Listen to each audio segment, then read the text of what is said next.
à travers la plateforme humannetwork.fr et on va voir comment ce débat se développe. Éclat de mémoire, vous avez dit. Je voudrais juste qu'on commence justement par ce qui a été un éclat de mémoire alors tout à fait surprenant de la part de la Grande-Bretagne, de la part des Anglais, quand tout à coup on s'est rendu compte qu'on avait oublié d'inviter la reine. Regardez ce que ça a donné, on voit ça tout de suite. La reine n'a pas reçu de carton d'invitation pour la Normandie. C'est par le Daily Mail la semaine dernière que le scandale est arrivé. Selon le tabloïd britannique, la reine est furieuse et frustrée d'avoir été oubliée. Démenti immédiat de Buckingham Palace, la reine n'est pas offusquée et aucun membre de la famille royale n'ira de toute manière à cette commémoration. Côté français, on ne veut pas froisser la reine.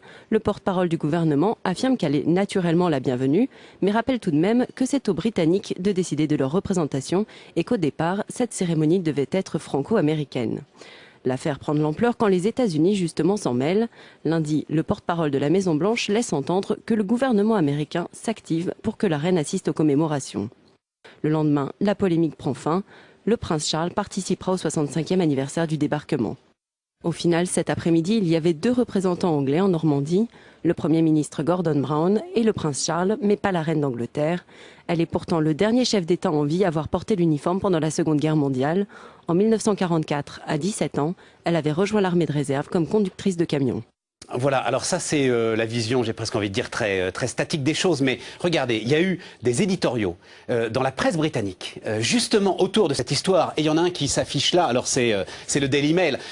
Enfin, on va même pas traduire, c'est dur à traduire, je crois que tous les mots y sont. Et il y a juste cette phrase, hein, pourquoi les Français ne nous pardonneront jamais de les avoir sauvés pendant la guerre.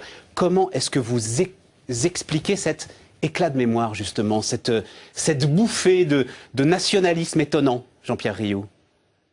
L'explication est difficile à donner, d'autant que je dirais que l'offense est encore plus grave qu'on imagine, parce que la reine d'Angleterre, ça représente bien sûr le peuple britannique, mais ça représente aussi l'ensemble du Commonwealth. Ne pas inviter la reine, c'est quand même offenser un peu les autres nations du Commonwealth qui ont participé au débarquement aussi. Les Canadiens, les Néo-Zélandais, les Australiens. Vous Australiens. entendre, elle est légitime, cette colère. Ah ben tout à fait. Mais est-ce qu'on peut aller si loin? Pourquoi est-ce que tout à coup, dès qu'on parle de la guerre, boum, les mots nazis, les mots... Voilà. Pourquoi est-ce que tout à coup, oui, il faudrait aussi on débarque sur ce terrain-là? Peut-être pouvoir prendre en compte les rapports entre, je dirais, les plus hautes autorités britanniques et le président de la République française. Je ne sais pas. Moi, il y a peut-être des circonstances qui jouent, je ne sais pas. Ça vous surprend pas plus que ça, hein? Parce qu'on baigne non, quand même dans ce climat-là aujourd'hui, une fracassante nouveauté, qu'il y ait des enjeux pour qui invite-t-on? Vous savez comme moi que depuis des décennies, il y a eu des discussions. Que fait-on des Allemands dans les commémorations du débarquement du 6 juin 1944? Oui, mais c'est la presse populaire britannique. Bien si elle écrit ça, c'est qu'elle pense que son public va être réceptif à ce genre d'argument. Elle n'en est pas à son coup d'essai, la presse de polémique.